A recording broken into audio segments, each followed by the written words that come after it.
Hey guys, here's my new Model S. This thing is dirty right now, as you can see. I love the color though. Nice little, I don't know what kind of rims these are. Drag rims with some winter tires on these bad boys. I love these rims. Yeah, I got my Model S. Honestly love this thing. It looks beautiful, man. From the front, from the back. It's an amazing looking car. Let's pop the hood here. See what we got in the hood. Nice and big, nice and wide. Got more than enough room to fit a bunch of bags in here with a bottom storage. And look at this. This should have these on all of the Teslas. Push or lock it. Let's go in the back. Go in the back real quick. Check out the back seat. Ooh. Like I said, this thing is dirty right now. I drive my car, so I got this screen here that I locked so people don't mess with it or play with it. And yeah, man, more than enough room for me. I'm in a comfortable seating position for myself right now. In the front there. This is how far I sit. And I got more than enough like leg room for people back here. The seats are so comfortable, man.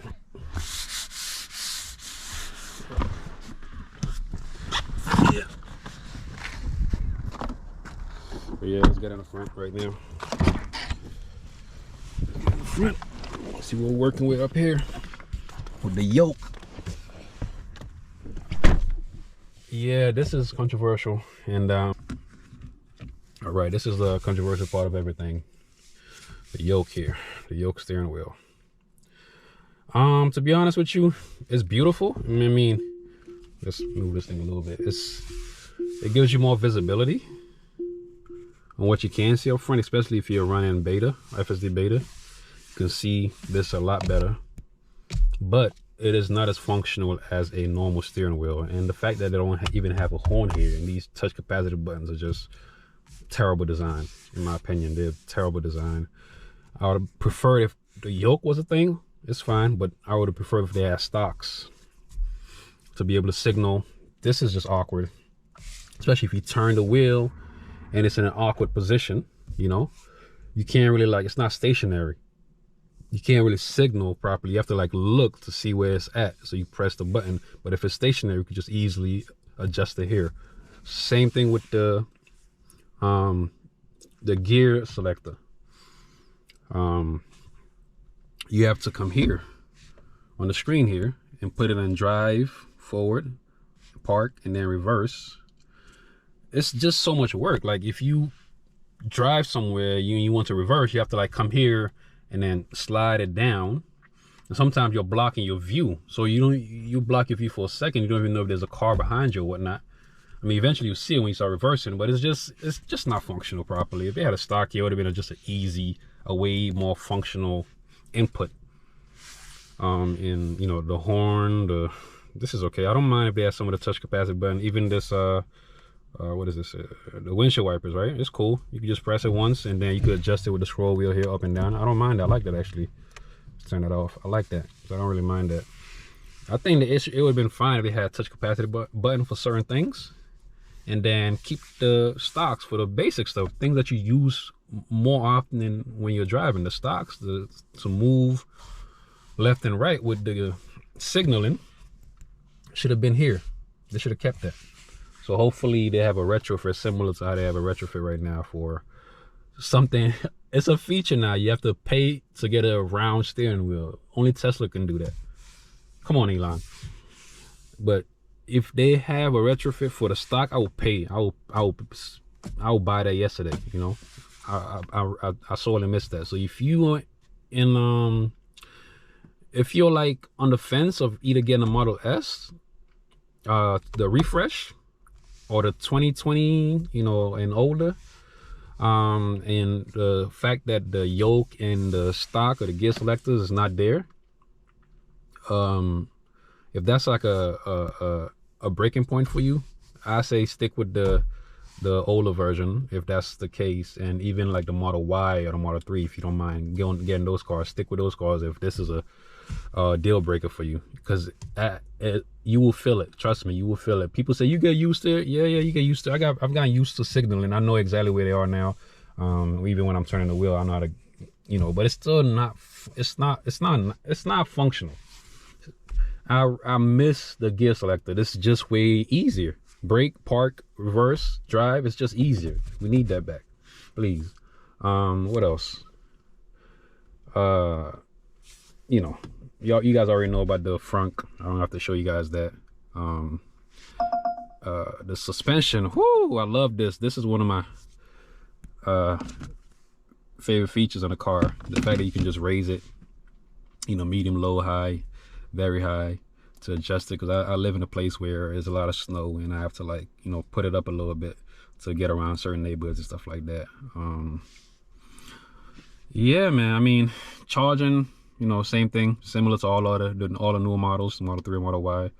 But with the Model S, it takes much longer to charge your car. I got home yesterday at 10%, and it took me 10 hours, a little over 10 hours to charge a car to 95%. At my Model 3, it would have taken me about 7 hours tops, about 7 hours and some change to charge it from where I was 10% to 95%. But that's mainly because it's a smaller battery. This is a 100 kilowatt battery, so that's the reason. So yeah, if you have a charger at home in your garage,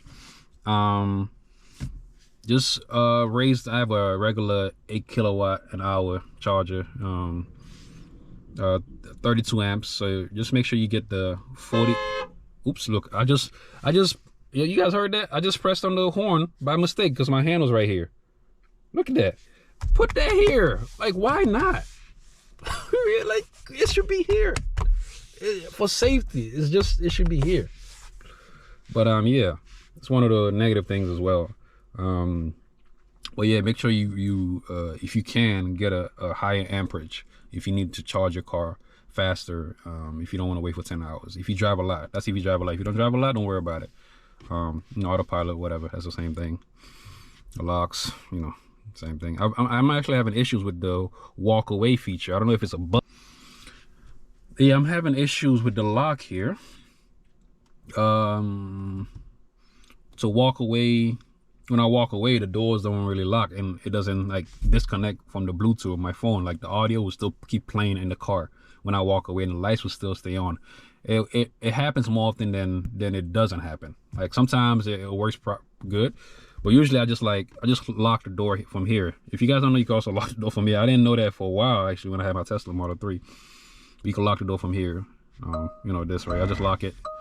So right now I have it where when I get close to my car, only the passenger door open, because that's what I prefer, instead of all the doors opening, because the motors on the handle, they usually break. They break faster than than they should, because they're always moving in and out, opening and closing. So I prefer to at least have one break faster, my side of the door. So if I replace it, I'm not spending too much money replacing all the motors. So that's why I have it like that. So that might be the reason. I don't know. Got to figure that out through Tesla. Yeah, display, this is all basic Model S stuff. Whatever, it doesn't really matter. Go to nav, same thing. Safety, here we are. Allow mobile access, of course. There's nothing different here compared to I'm trying to see if there's any difference here compared to like a Model 3 or Y. It's all pretty much the same thing. And on this one of the reasons I haven't really uploaded a lot of beta videos, because I just got this car, and now I just got this car, so I got it at what, 16,000 miles when I bought this car, and I was sitting at 18, put in a few miles on the car. It didn't come with full self-driving, right? So I will be subscribing, because I want to upload and follow the progress of beta. I will be subscribing to the beta, but I'm on V11 right now, and I know if I subscribe, I won't be able to get it because the beta hasn't updated to this software yet. So that's why I haven't subscribed yet. I'm just waiting for them to put out version 11 with the highway and city stack combined. So yeah, if you want to upgrade, you just come down to upgrade down here. If you want to subscribe to beta, you just swipe this and they will charge your card. And quick tip, if you cancel it, they will still charge you regardless, right? You could cancel subscription for the next month, but they'll still charge you for the month that you pay for. The only time they won't charge you if you buy the full self-driving, the 15K, you get 48 hours to cancel and you get your money back. So I don't know, I think they just added that, but this is pretty much it, you know. Let me show you guys another view of the car from a different point of view. It's pretty dirty. Like I said, I drive my baby, man. I love this thing for the most part. Wish I could give you guys a, ooh, yeah, it look mean, man. It look mean, the boy look mean. But yeah, I'll be uploading some more beta videos in the coming weeks or so, and Elon is ready to put out version 11. So yeah, this is my Model S. If you guys are interested in knowing anything about the car, let me know. Leave it in the comment section.